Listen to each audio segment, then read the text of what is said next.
Jefferson's home, a really beautiful spot, a beautiful location for a house. Monticello is the Italian word for little hill, little mountain. It's a beautiful location, but it's not at all practical in 1770 to put your house on top of a mountain. His father was way more practical. Jefferson was actually born down there towards those fields where there's roads and waters and towns, but Jefferson is definitely going for the view. And it's a house that he'll spend about 40 years building. He starts when he's in his mid-20s. He'll have the land cleared. He does inherit this piece of property.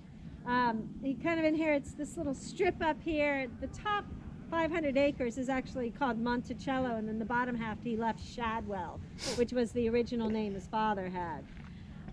Mid-20s, he has the land cleared, starts to build an 8-room, 2-story house. Never gets it completed, but there's a lot going on. This is during the Revolution. This is when he is our governor. This is also when he would have gone to Philadelphia as our delegate to the Second Continental Congress, and then put on that committee, the Committee of Five, and tasked with writing what document? Constitution? Yeah, the Declaration of Independence, absolutely. So a very proud moment in his life. He was, just to kind of give you a timeline, he was 33 when he wrote that. I always find to be pretty impressive at 33. But one of the other big things that's occurred in his life is that he has gotten married.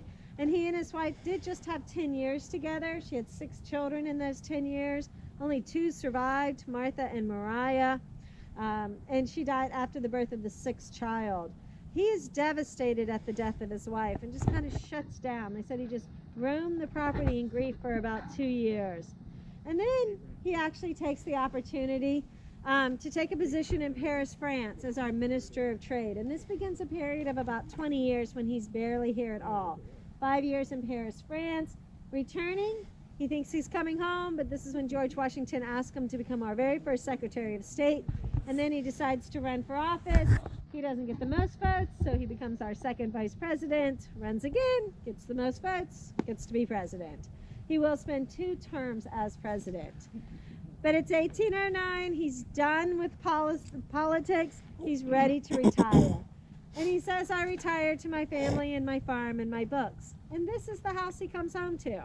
There's been quite a few changes. He's added on, he's added up.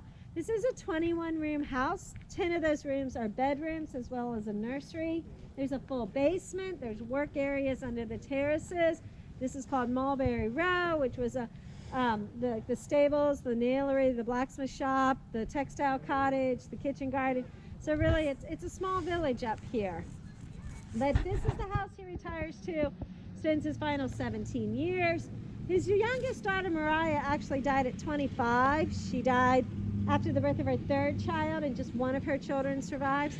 But his daughter, Martha, it's her and her family who are living here. And she and her husband had 11 children eventually.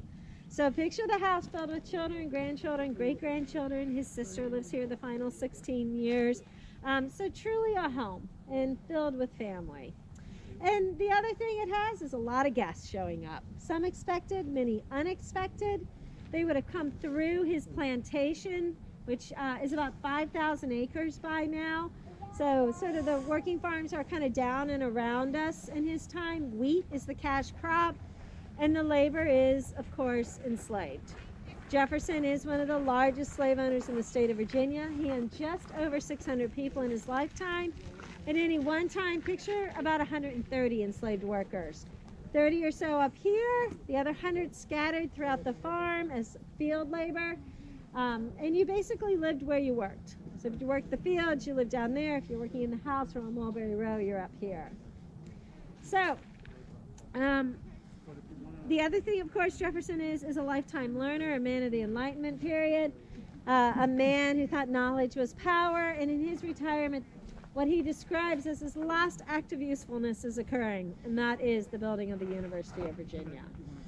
But what happens? He is 83. He's had a long and useful life. He's been ill for some time, fading in and out of consciousness those last few days. But he's holding on because he's hoping to see July 4th, 1826, our 50th birthday, our country's 50th birthday.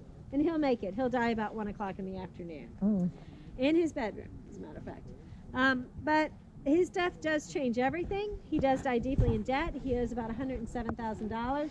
Today that works out to somewhere between $2 and $3 million. And the family attempts to raise the money by selling the farmland. They have an auction. They sell many belongings. They auction off 130 enslaved workers, breaking up families. Not enough money. They put the house on the market. And it will eventually be purchased by a gentleman named Uriah Levy. He gives credit to Jefferson for his job. He will become the very first Jewish man to rise to the rank of Commodore. And he says that opportunity presented itself because Jefferson has started a conversation on religious freedom in something else he writes called the Virginia Statute of Religious Freedom. So the Levy family holds on to the house for about 90 years. They basically sold it to the foundation in 1923. Good caretakers of the house, not interested in changing it, just preserving it, which is why we ask that you remember when you walk through the house, it's about 90% architecturally intact, so same floors, doors, walls, molding. And so we ask that you're careful. Please don't touch anything, lean on anything, no eating, drinking, chewing gum. Please keep a mask on for everyone's safety. You are allowed to take pictures. So that is a new thing for us. So do feel free to take pictures. And once you see the first floor of the house, this is Jefferson's floor, you'll have the opportunity to go look in the basement, the work areas, and when you're ready to leave the little mountain, you can come back here to the shuttle bus, or if you'd like to head down through the woods, you'll head down this walkway, head down Mulberry Row, head down a short hill, you'll come across the family cemetery. That's still owned by the family, by the children of the descendants of his two daughters, Martha and Mariah. Jefferson did have another family. He had children with an enslaved worker named Sally Hemings. 4 of those children survived: Harriet, Beverly, Madison, and Eston. All 4 of those children were either freed or allowed to leave in Jefferson's lifetime or at his death. But when you get to that the cemetery, or even if you're on the shuttle bus, they'll stop there so you can see. You can find Jefferson's grave marker. You can't really miss it. It's the big one.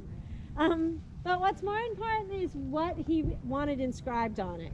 Here lies buried Thomas Jefferson, author of the Declaration of Independence, the Virginia Statute of Religious Freedom, and the father of the University of Virginia. Those are the 3 things he felt were his best contributions to our country, and the ones he most wanted to be remembered for. Leaving off so many things, but I think most people question why he didn't claim presidency. And maybe his description of it will explain it all. He called it a splendid misery. So, not a man who loved politics, a man who thought you had a duty and an honor to serve your country. So, with that, because it's getting chilly out here, I'm going to hand you off to Dale. And thank you for listening to a very quick history